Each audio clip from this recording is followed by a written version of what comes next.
عبادت کے دو مفہوم حضرت امام رازی نے بیان فرمائے ہیں۔ آپ فرماتے ہیں التعظیم لامر اللہ، عبادت کا مفہوم یہ ہے کہ اللہ کے امور کا، اس کے حکم کی تعظیم کی جائے۔ اللہ تعالیٰ جل شانہ کا حکم ہے تو دل جھک جائیں اس کے حضور اور اس کو ہی بڑا جانا جائے۔ اور دوسری بات والشفقۃ علی خلق اللہ، عبادت کا مفہوم یہ ہے کہ مخلوق خدا پر شفقت کی جائے۔ حضرت امام غزالی نے اربعین کے اندر لکھا کہ عبادت کی 10 قسمیں ہیں، ان میں سے پہلی قسم نماز ہے جو عبادات میں سب سے اہم اور سب سے بڑی عبادت ہے۔ دوسری قسم زکوٰۃ ہے، تیسری قسم روزہ ہے، چوتھی قسم حج ہے، پانچویں قسم تلاوت کلام مجید ہے، اور چھٹی قسم ہر وقت ذکر الہی میں رہنا ہے، ساتویں قسم حلال رزق کے لیے کوشاں رہنا ہے، اور آٹھویں قسم پڑوسی، ہمسائے، ساتھی اور دوستوں کے حقوق ادا کرنا ہے، اور نویں قسم امر بالمعروف اور نہی عن المنکر کرنا ہے، اور 10ویں قسم اتباع رسول صلی اللہ علیہ وآلہ وسلم کرنا ہے۔ یہ عبادت کی صورت ہے۔ اب معاشرے کے اندر کچھ لوگ تو عبادت کرتے نہیں ہیں، اور ان کا عبادت نہ کرنا غفلت کی وجہ سے۔ ایک طبقہ ہے کہ وہ عبادت کا قائل ہی نہیں، وہ داہری ہیں، اللہ کے وجود کا انکار کرنے والے ہیں۔ اور ایک طبقہ تیسرا وہ ہے جو عبادت کرتا ہے لیکن اللہ کے علاوہ کچھ اور لوگوں کی، جس طرح کہ بت پرست ہیں یا دیگر لوگ۔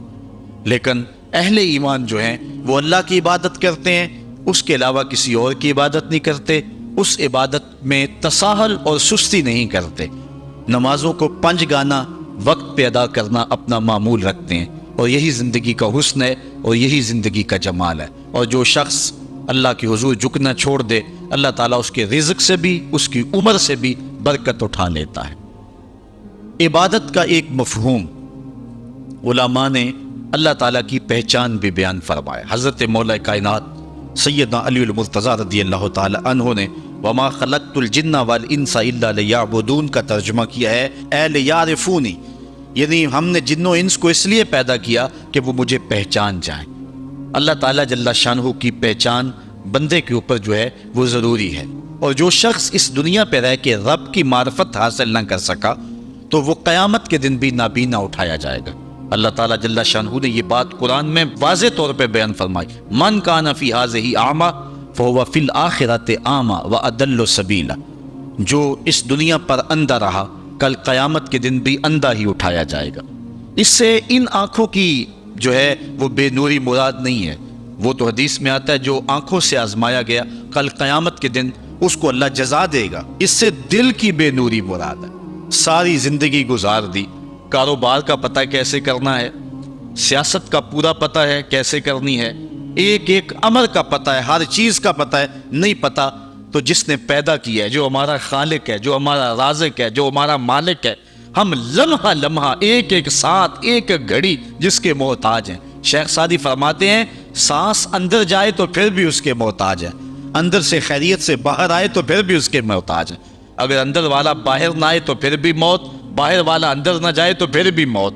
تو ہم ایک سانس میں کئی بار اس کے محتاج ہیں اور لمحہ لمحہ اس کے محتاج ہیں، جو ہماری ہر ضرورت کی کفالت کرنے والا ہے، جو ہمارا خالق بھی ہے، رب بھی ہے، مالک بھی ہے اور ضروریات کا کفیل بھی ہے، اور اس کو ہم نہیں پہچانتے۔ باقی ہر دنیا کی چیز ہمیں آتی ہے، ہمیں ایک ایک چیز سے پتہ ہے، ہمیں اتنا بھی پتہ ہے کہ فلاں کرکٹر نے چوکے کتنے لگائے اور چھکے کتنے لگائے ہیں، اس نے فلاں میچ میں سینچریاں کتنی کی ہیں، ہمیں اتنی تفصیلات کا علم ہے، ایک ایک شخص کے بارے میں ہمیں پتہ ہے، لیکن نہیں پتہ تو اس کا نہیں پتہ جو ہماری شاہ رگ سے بھی نیڑے رہتا ہے، جو ہمارے دلوں کے قریب رہتا ہے، جس نے ہمیں زندگی کی بہاریں اور زندگی کا جمال دیا۔ آئیے اپنے رب کو پہچانیں، اور جو شخص اپنے رب کی معرفت حاصل نہیں کر سکا وہ قیامت کے دن بھی اندھا اٹھایا جائے گا۔ اللہ تعالیٰ جل شانہ نے محبوب علیہ الصلوۃ والسلام کے سینے پہ اترنے والی اس کتاب میں اس بات کو اعلانیہ طور پر واضح بیان فرمایا گیا۔ اسی لیے اقبال نے کہا تھا دل بینا بھی کر طلب خدا سے کہ آنکھ کا نور دل کا نور نہیں ہے۔ میں عبادت کے عنوان سے گفتگو کو ادھورا سمجھوں گا جب تک میں حضور کی ابدیت کو بیان نہیں کروں گا۔ حضور کی عبادت کا عالم یہ ہے، اللہ کے حضور سجدہ ریزیوں کا اور دیگر عبادت کی جتنی بھی اقسام اور صورتیں ہیں، آقا کریم اللہ کے حضور ساری رات قیام فرماتے ہیں۔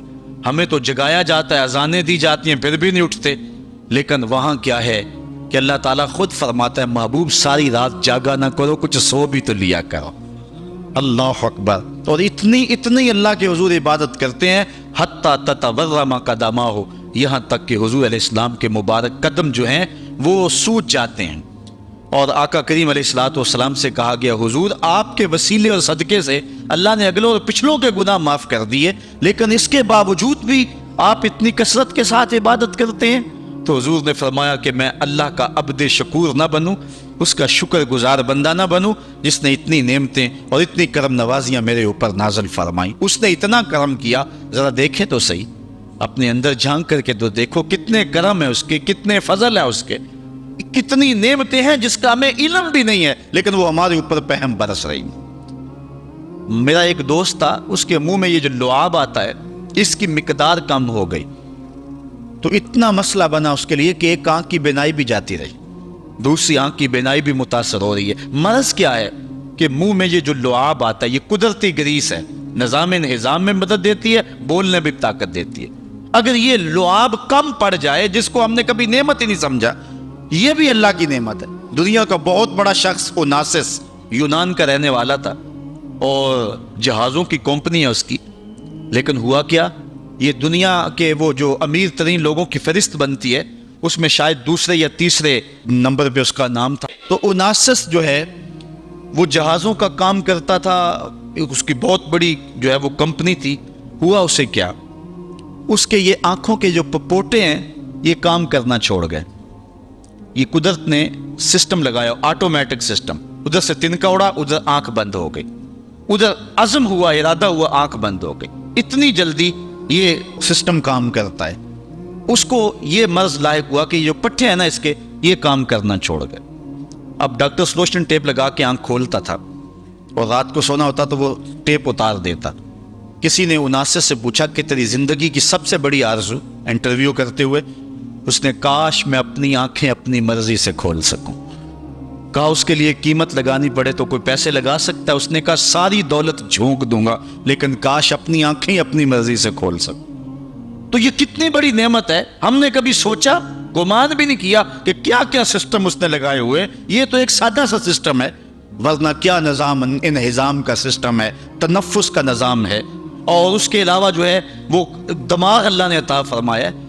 کتنا غافل شخص ہے کہ اس کی اتنی نعمتیں وصول کرنے کے بعد بھی اس کے حضور حاضر نہیں ہوتا۔ لیکن میرے اور آپ کے آقا و مولا اللہ کے وہ با کمال بندے ہیں کہ بندگی کی انتہا حضور کی ذات ہے۔ اللہ تعالیٰ نے اپنے محبوب کو عبد ہی نہیں کہا، عبدہو کہا ہے معراج کی قربت خاص میں۔ اس کے باوجود اللہ جل شانہ کے حضور جب پیش ہوتے ہیں تو اللہ تعالیٰ جل شانہ اپنے محبوب سے کہتا ہے بما اشرفک یا احمد، پیارے بتا تجھے کس چیز سے نوازوں؟ تو محبوب جواب میں عرض کرتے ہیں بنسبتی الیک شرفنی بالعبودیہ، مالک مجھے اپنا بندہ کہہ کے پکار دے۔ بندے کے لیے سب سے بڑا اعزاز ہے کہ وہ بندہ ہو، اس کا غلام ہو اور اس کے حضور سر پر سجود رہے۔ اللہ تعالیٰ مجھے آپ کو اپنی رحمتوں اور کرم نوازیوں کا نور نصیب فرمائے۔ حضرت انس رضی اللہ تعالیٰ عنہ روایت کرتے ہیں، امام بخاری نے اور امام مسلم نے اس حدیث کو اپنی اپنی اسناد کے ساتھ بیان کیا ہے۔ حضرت انس حضور کے خادم خاص ہیں، ویسے سارے صحابہ حضور کے خادم تھے، میں بھی حضور کا نوکر ہوں، آپ بھی حضور کے نوکر ہیں۔ تو لیکن جب کہا جائے کہ حضور کے خادم کا نام کیا ہے تو نام حضرت انس کا آتا ہے۔ ان کے والد تھے حضرت ابو طلحہ اور والدہ تھی ام سلیم، اور یہ ایسے خوش نصیب لوگ ہیں کہ ان کے بارے میں فرمایا گیا کہ ام سلیم جیسی بیوی کوئی نہیں اور ابو طلحہ جیسا شوہر کوئی نہیں۔ حضور جب ہجرت فرما کے مدینہ تشریف لائے نا تو حضرت انس اس وقت چھوٹی عمر میں تھے، تو حضرت ام سلیم ان کو لے کر کے حضور کی خدمت میں چلی گئی اور عرض کی حضور یہ گھر کے کام کاج کیا کرے، کوئی گھر کا سودا سلف لانا ہو تو یہ آپ کی نوکری کیا کرے۔ پھر حضور حضرت انس سے بے پناہ محبت کیا کرتے، کبھی انس کہتے، کبھی انیس کہتے، کبھی یا ذل اذنین، او دو کانوں والے، کبھی یوں پیار کرتے۔ کہتے ہیں ایک بوٹی تھی نمکین، میں پہاڑوں سے کاٹ کے لاتا تھا اور اپنے ہم عمر بچوں کو دیتا، اس بوٹی کا نام حمزہ تھا۔ حضور نے مجھے ایک دن دیکھا اور فرمایا یا ابا حمزہ، او ابو حمزہ۔ حضور مجھے ابو حمزہ کہہ کے بھی پکارتے، انیس بھی کہتے، انس بھی کہتے، اور مجھے یا ذل اذنین، او دو کانوں والے، یہ کہہ کے بھی پکارتے تھے۔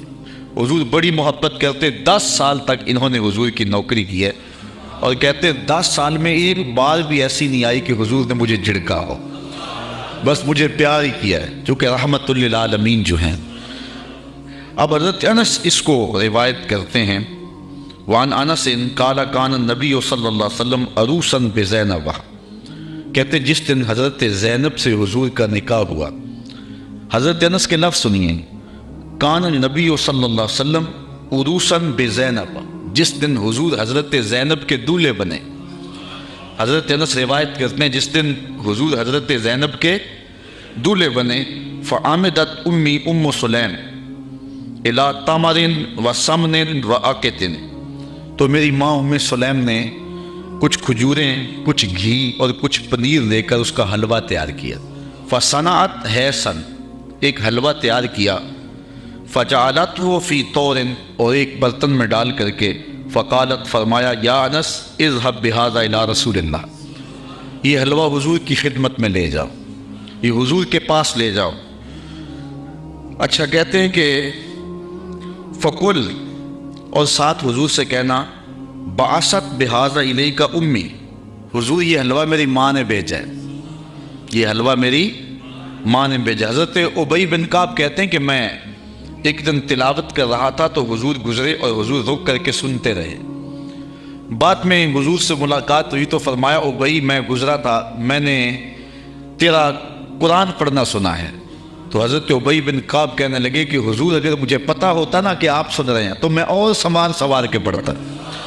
اعلیٰ حضرت اس حدیث کے تحت لکھتے ہیں کہ کسی کو دکھلانے کے لیے پڑھنا ریاکاری ہوتا ہے اور اجر کو ضائع کر دیتا ہے، لیکن حضور کو دکھانے کے لیے اگر کرو تو اجر ضائع نہیں ہوتا، اجر دوہرا ہو جاتا ہے۔ اس لیے حضرت ابی بن کعب نے کہا کہ اگر مجھے پتہ ہوتا نا کہ آپ سن رہے ہیں میں اور سوال کے پڑھتا۔